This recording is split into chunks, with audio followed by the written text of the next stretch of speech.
पाकिस्तान बर्बाद हो गया है। कराची, खैबर पख्तूनख्वा, पीओके का गिलगिट बाल्टिस्तान वाकई तबाह हो चुके हैं। 2 करोड़ से ज्यादा लोगों के पास खाने के लिए रोटी नहीं है, सर पर छत नहीं है, बच्चे भूख से बिलबिलाते हैं।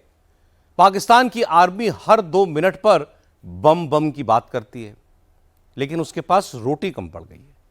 अपने लोगों को खिलाने के लिए पास में 4 रोटी नहीं, पाकिस्तान को अब उसकी औकात समझ आ गई।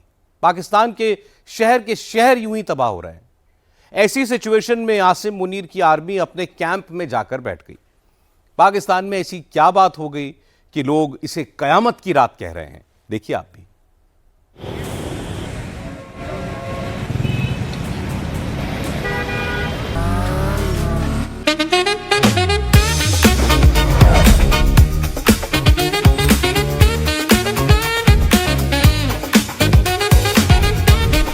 Pure technology that is built for your every sense. Acer Pure from Acer.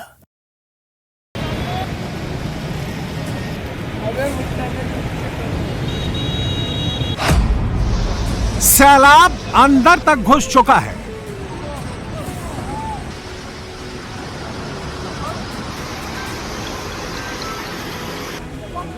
आसमान से पहाड़ तोड़ आफत बरस रही है।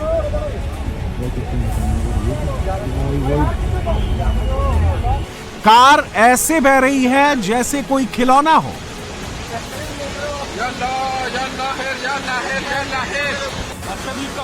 जहां देखो वहां तक पानी ही पानी नजर आ रहा है। सड़क पर उतरे समंदर की ये तस्वीरें पाकिस्तान की हैं, जहां खैबर पख्तूनख्वा से लेकर कराची तक त्राहिमाम मच गया है।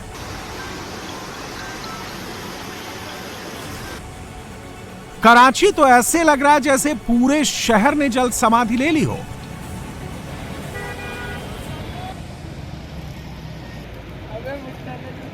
शहर की सड़क पर पानी के साथ कार बह रही है। पानी लोगों के घरों के अंदर घुस चुका है। सिचुएशन इतनी पैनिक है कि अगले 48 घंटे बारिश नहीं रुकी तो पाकिस्तान डूब जाएगा। कराची जैसे शहर जल समाधि ले लेंगे।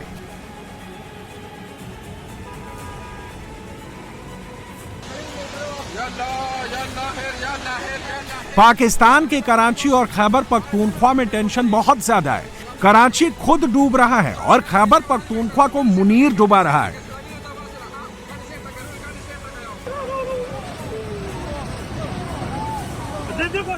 पहले पाकिस्तान के कराची की हालत देखिए, देखकर लगेगा नहीं कि यह पाकिस्तान का सबसे बड़ा शहर है।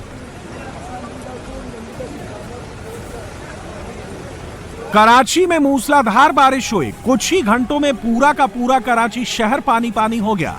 पानी इतना भर गया कि सड़क पर खड़ी गाड़ियों की सिर्फ छत दिख रही है। पानी सिर्फ सड़क पर नहीं, कराची की हाई राइज सोसाइटी, घरों तक पानी घुस चुका है। पाकिस्तान का पूरा सिस्टम पानी में डूब चुका है। पाकिस्तान की मीडिया में यही हेडलाइन चल रही है, क्योंकि सड़क पर पानी है और बचाने वाला कोई नहीं। कराची की सड़क पर नदी बह निकली है। इन सड़कों पर कार चलाना मुश्किल काम है और नाव चलाना बहुत ही आसान।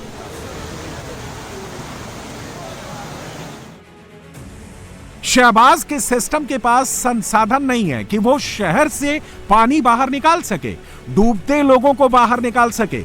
इसलिए जो जहां था वहीं फंस गया। बच्चे स्कूल से घर ही नहीं पहुंच सके, लोग ऑफिस से घर ही नहीं आ सके।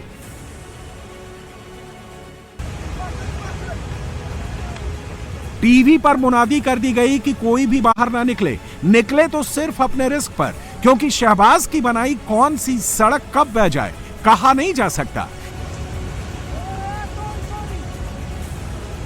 किस सड़क का रास्ता सीधे पाताल तक चला जाए कोई नहीं जानता।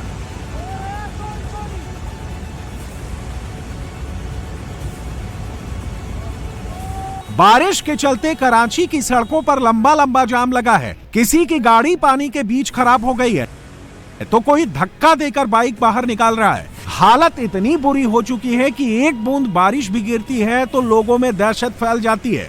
बारिश और पानी के चलते कराची के आधे से ज्यादा इलाके में अंधेरा छा गया। कई घंटों तक बत्ती गुल रही। पिछले 48 घंटे में 11 लोगों की मौत हो चुकी है। एनडीएमए ने कराची में शनिवार यानी अगले कई दिनों तक भारी बारिश का अलर्ट जारी किया है। मौसम विभाग कह रहा है कि अगले 48 घंटे कराची में बारिश होगी, लेकिन कराची की सिचुएशन ऐसी है कि वो 1 घंटे की बारिश झेल नहीं पाएगा। अगर 1-2 घंटे भी तेज बारिश हो गई तो पूरा शहर पानी में डूब जाएगा। कराची के अलावा पाकिस्तान के दूसरे इलाकों में भी कुदरत जमकर कहर बरपा रही है। खैबर पख्तूनख्वा, गिलगित बाल्टिस्तान इलाके में भी सिचुएशन बहुत ही खराब है। क्लाउड बर्स्ट, फ्लैश फ्लड ने पूरे इलाके को हिलाकर रख दिया है। पाकिस्तान में सबसे ज्यादा तबाही बुनेर जिले में मची है। इस इलाके में बादल फटा तो कोहराम मच गया। सैलाब के साथ बहकर आए मलबे में दर्जनों मकान दब गए। रेस्क्यू ऑपरेशन चल रहा है। बुनेर में तबाही कैसी मची है, इसका अंदाजा इन तस्वीरों से लगाइए जो फ्लैश फ्लड के बाद ड्रोन से ली गई हैं। पानी के बहाव क्षेत्र में बड़े बड़े पत्थर दिख रहे हैं, मलबा दिख रहा है और जिंदगी का कोई निशान नहीं है। बुनेर में अभी तक 30 से ज्यादा लोगों के शव निकाले जा चुके हैं। आंकड़ा कितना बढ़ेगा अभी तक किसी को अंदाजा भी नहीं है। लोग सिर्फ मलबे के पास बैठकर अपनों के शवों का इंतजार कर रहे हैं। बुनेर में बादल फटने के बाद लाशों का अंबार लग गया है। एक साथ इतने जनाजे निकले हैं कि देखकर पूरे इलाके में कोहराम मच गया। केपीके के कई इलाकों में तो मलबा इतना ज्यादा है कि डेड बॉडी तलाशने के लिए डॉग स्क्वाड को उतारना पड़ा है, क्योंकि कितने मरे हैं, कौन कौन मरा है, किसी को नहीं पता। पाकिस्तान की हुकूमत कराची में फुल एक्शन मोड में है। पानी निकालने के लिए मशीनें उतार दी गई हैं, लेकिन खैबर पख्तूनख्वा में सिर्फ अभी एरियल सर्वे ही चल रहा है। शहबाज हेलीकॉप्टर में बैठकर सिर्फ फोटो खिंचवा रहे हैं। खैबर पख्तूनख्वा में सैलाब के बाद मुनीर अपने ही लोगों को मारने पर उतारू हो गया है। कोई मदद नहीं पहुंच रही है। दिखाने भर को मुनीर ने रेस्क्यू के लिए फौज उतार दी है, लेकिन हकीकत यह है कि मुनीर ने अपने ही लोगों को मरने के लिए छोड़ दिया है। लोगों के घर, गली सब मलबे से अटी पड़ी हैं, लेकिन निकालने वाला कोई नहीं है। मलबे में लाशें दबी पड़ी हैं, पूछने वाला कोई नहीं है। सच यह है कि मुनीर बाढ़ के नाम पर केपीके के लोगों से बदला ले रहा है। पाक फौज और पुलिस पर आए दिन होने वाले हमलों की कीमत वसूल रहा है। तहरीके तालिबान पाकिस्तान से मुंह की खा चुका मुनीर आम लोगों की जान से खेलकर अपना रिवेंज पूरा कर रहा है। दूसरा सच यह है कि मुनीर को इस बाढ़ में सबसे बड़ा मौका दिख गया है। वो कैसे, समझ लीजिए। पाकिस्तान में इस साल बाढ़ से 657 लोगों की मौत हो चुकी है। रेस्क्यू ऑपरेशन चल रहे हैं। यह आंकड़ा 1000 से ज्यादा पहुंचने की आशंका है। पाकिस्तान के केपीके में मची तबाही को देखकर मुनीर को पाकिस्तान में आई पिछली बाढ़ की याद आ गई है। 3 साल पहले पाकिस्तान में इससे भी भयानक बाढ़ आई थी। बाढ़ से कुल 3 करोड़ लोग प्रभावित हुए थे। 80 लाख से ज्यादा लोग बाढ़ में फंस गए थे। 1700 से ज्यादा लोगों की मौत हुई थी।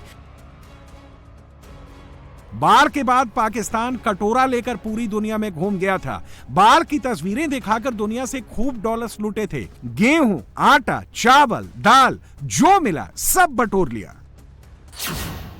पाकिस्तान को इस बाढ़ में इंटरनेशनल कम्युनिटी से कुल $3.36 बिलियन मिले थे और इसमें से फूटी कौड़ी बाढ़ पीड़ितों तक नहीं पहुंची।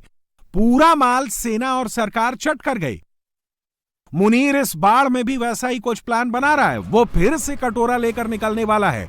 बाढ़ की तस्वीरें दिखाकर दुनिया के आगे गिड़गिड़ाने वाला है, भीख मांगने वाला है और मदद के नाम पर जो चिल्लर मिलेगी उसे मुनीर एंड कंपनी खूब लूटेगी, आतंकियों पर लुटाएगी।